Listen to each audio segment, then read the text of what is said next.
এতক্ষণ ভদ্রলোককে কেউ লক্ষ্য করেনি। ভদ্রলোক মেঝের এক প্রান্তে দেয়াল ঘেঁষে গালে হাত দিয়ে বসেছিলেন। ঘরময় দুরন্ত উত্তেজনা ও বিশৃঙ্খলা। পুলিশের লোক, খবরের কাগজের লোক, কে কাকে লক্ষ্য করে। একটু আগে বাজারের পিছনে ব্যাংকের এই একতলার ঘরে ডাকাতি হয়ে গেছে। পুলিশের কর্তারা ব্যাংকের এজেন্ট ও ক্যাশিয়ারের কাছ থেকে ডাকাতির বিবরণ ও অপহৃত অর্থের পরিমাণ জেনে নিচ্ছিলেন। স্থানীয় থানার ছোট দারোগা বাবু তার কালো নোটবুকে টুকে নিচ্ছিলেন। তাহলে 100 টাকার নোটের ব্যান্ডেল 27টা, 50 টাকার নোটের ব্যান্ডেল 17টা, 20 টাকার নোটের। এমন সময়ে ভদ্রলোক হঠাৎ ঘরের অন্য প্রান্ত থেকে উঠে এসে দারোগা বাবুর সামনে কি রকম যেন হাঁটু মুড়ে আধা ত্রিভঙ্গ ভঙ্গিতে দাঁড়ালেন। ভদ্রলোকের ঊর্ধ্বাঙ্গে একটি হ্যান্ডলুমের ঘন গেরুয়া রঙের পাঞ্জাবি। পাঞ্জাবিটির ঝুল বেশ লম্বা এবং তাই রক্ষা, কারণ তার নিম্নাঙ্গ সম্পূর্ণ শূন্য, কোনো কাপড় চোপড় নেই। পাঞ্জাবির কাপড় বেশ মোটা বলে পাঞ্জাবির তলায় কোমরের নিচে কিছু আছে কিনা বোঝা যাচ্ছে না। ভদ্রলোককে লক্ষ্য করা মাত্র তাড়াতাড়ি পুলিশকে দেখিয়ে ব্যাংকের এজেন্ট সঙ্গে সঙ্গে চেঁচিয়ে উঠলেন, এই তো যার কথা বলছিলাম, এই যে। ভদ্রলোকের আশ্চর্য পোশাক এবং বিহ্বল চেহারা আর তার সঙ্গে এজেন্ট সাহেবের উত্তেজনা দেখে পুলিশের এক কর্তা, যিনি কাউন্টারে হেলান দিয়ে এতক্ষণ কাউন্টার টিপে টিপে কতটা শক্ত পরীক্ষা করে দেখছিলেন, তিনি মুহূর্তেই বুঝে ফেললেন এ ব্যক্তি অবশ্যই ডাকাতদের একজন। তিনি চাপা গলায় নির্দেশ দিলেন, অ্যারেস্ট হিম। সঙ্গে সঙ্গে দুজন সেপাই দুই দিক থেকে ছুটে গেল। কিন্তু এরই মধ্যে এজেন্ট, ক্যাশিয়ার সবাই হা হা করে উঠলেন। হ্যাঁ, আরে করেন কি, উনি ডাকাত নন। উনি ডাকাত নন? তাহলে উনি কি? পুলিশের ছোট সাহেব গর্জে উঠলেন, উনি মিস্টার শকু চৌধুরী, বাঁশের ব্যবসায়ী, আমাদের ক্লায়েন্ট। ব্যাংকের তরফে এই উত্তরে চমকিত হয়ে পুলিশেরা একটু নিরস্ত হলেন। শুধু ছোট সাহেব জিজ্ঞাসা করলেন, আপনাদের ব্যাংকের ক্লায়েন্টরা আজকাল এইরকম পোশাক পরে আসেন নাকি? ছকু চৌধুরী এতক্ষণে হাত জোর করে পুলিশ সাহেবের সামনে দাঁড়িয়েছেন। ঠিক দাঁড়িয়েছেন বলা যায় না, পা দুটো হাঁটুর কাছে ত্রিভুজের মতো ভাঁজ করে পাঞ্জাবির ঝুল দ্বারা যতটা লজ্জা নিবারণ করা সম্ভব তার চেষ্টা করে যাচ্ছেন।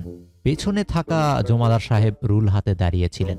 তার উপরওয়ালাদের সম্মুখে এই অর্ধলঙ্গ ব্যক্তিটি দাঁড়ানোর ভঙ্গির এই বেয়াদবি তার পক্ষে সহ্য করা অসম্ভব। জমাদার রুল উঁচিয়ে বললেন, এই সিধা হয়ে যাও, সোজা দাঁড়াও। জমাদারের আদেশ পেয়ে ছকু চৌধুরী কাকুতি মিনতি করতে লাগলেন, না স্যার, আমাকে সোজা হয়ে দাঁড়াতে বলবেন না, সে আমি পারবো না। অবশ্য এত কাকুতি মিকুতি করার প্রয়োজন ছিল না। প্রায় সবাই ইতিমধ্যে বুঝতে পেরেছিলেন ছকু চৌধুরী এতক্ষণ যে কারণে মেঝেতে বসেছিলেন, এখন সেই কারণেই বাঁকা হয়ে দাঁড়িয়ে আছেন। লজ্জা নিবারণ ছাড়া তার আর কোনো উদ্দেশ্য নেই। সদ্য ডাকাতি হওয়া ঘরের আবহাওয়া আগেই থমথমে ছিল, এরপরে আরও থমথম হয়ে উঠল। সবাই চুপচাপ। অবশেষে পুলিশের ছোট সাহেব নীরবতা ভাঙলেন। আপনি ডাকাত নন ঠিক আছে, কিন্তু আপনি শুধু পাঞ্জাবি পরে ব্যাংকে এসেছেন কেন?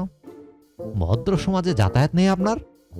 ছকু চৌধুরী থরথর করে কাঁপতে কাঁপতে বললেন, না স্যার, আমার লুঙ্গি। সঙ্গে সঙ্গে ছকুবাবুর অর্ধসমাপ্ত বাক্যটি ব্যাংকের এজেন্ট সাহেব অনুমোদন করলেন। হ্যাঁ, ছকুবাবুর লুঙ্গি। ডাকাতির তদন্তের মধ্যে এইরকম একটা সামান্য লুঙ্গির প্রসঙ্গ আসায় পুলিশের লোকেরা খুব চটে উঠলেন। ছোট সাহেব আবার ধমকে উঠলেন, কিসের লুঙ্গি? এসব কি ইয়ার্কি হচ্ছে? এবার ছকুবাবু একেবারে মুষড়িয়ে পড়লেন, স্যার, আমার লুঙ্গিটা ডাকাতেরা কেড়ে নিয়ে গেছে। পুলিশ সাহেবদের অবাক হবার পালা। লুঙ্গি ডাকাতেরা কেড়ে নিয়ে গেল? সোনার সুতো দিয়ে বোনা নাকি বেনারসি লুঙ্গি? ডাকাতদেরও কি আজকাল কাণ্ডজ্ঞান লোপ পেয়েছে? ব্যাংকের ক্যাশিয়ার বাবু ব্যাখ্যা করে বললেন, না ঠিক তা নয়, ডাকাতদের টাকা বেশি হয়ে গিয়েছিল। তারা বোধহয় আশা করেনি যে এত টাকা পাবে। দুটো মাত্র বড় বড় বাজারে থলে এনেছিল, সে দুটো পুরোপুরি ভরে গেলে তখন কি আর করবে? সামনের কাউন্টারে ছকুবাবু টাকা জমা দিতে এসেছিলেন, ওকে দুজনে মিলে ঝাপটিয়ে ধরে ওর লুঙ্গিটা খুলে নিয়ে বাকি টাকা বস্তার মতো করে বেঁধে ফেলল। পুলিশ সাহেব হতবাক, বলেন কি মশাই, লুঙ্গিটা খুলে নিল? ছকুবাবুর পক্ষ সমর্থন করে ক্যাশিয়ার বাবু বললেন, ছকুবাবু খুব ভালো লোক স্যার, আমাদের পুরনো কাস্টমার। প্রথমে উনি কেন, আমরা কেউই ধরতে পারিনি ডাকাতরা কেন ওর উপর ঝাঁপিয়ে পড়ল। আমরা ভাবলাম ডাকাতের দল ভেবেছে ওর কাছে অনেক টাকা আছে, কিন্তু ওর ওই সামান্য 2,000-2,500 টাকা ডাকাতেরা ছুঁলো না, শুধু ওকে ধরে ওর লুঙ্গিটা খুলে নিল। ছকুবাবু যখন বুঝতে পারলেন যে লুঙ্গিটা খুলে নিচ্ছে, তিনি যথেষ্ট বাধা দিয়েছিলেন। স্যার, কেন দেবেন না বলুন? আমরাও হকচকিয়ে গিয়েছিলাম। তাছাড়া স্যার, ব্যাংক ডাকাতি তো সব জায়গাতেই হচ্ছে, আমাদের সব টাকাই তো ইনশিওর করা, আমাদের তাতে কিছু এসে যায় না। কিন্তু ব্যাংকের ভিতর থেকে পুরনো খদ্দেরের লুঙ্গি নেবে, এ কিরকম অত্যাচার! ক্যাশিয়ার বাবুর ভরসা পেয়ে পুলিশদের হতবাক অবস্থা দেখে ছকুবাবু এতক্ষণে একটু সাহস অর্জন করেছেন।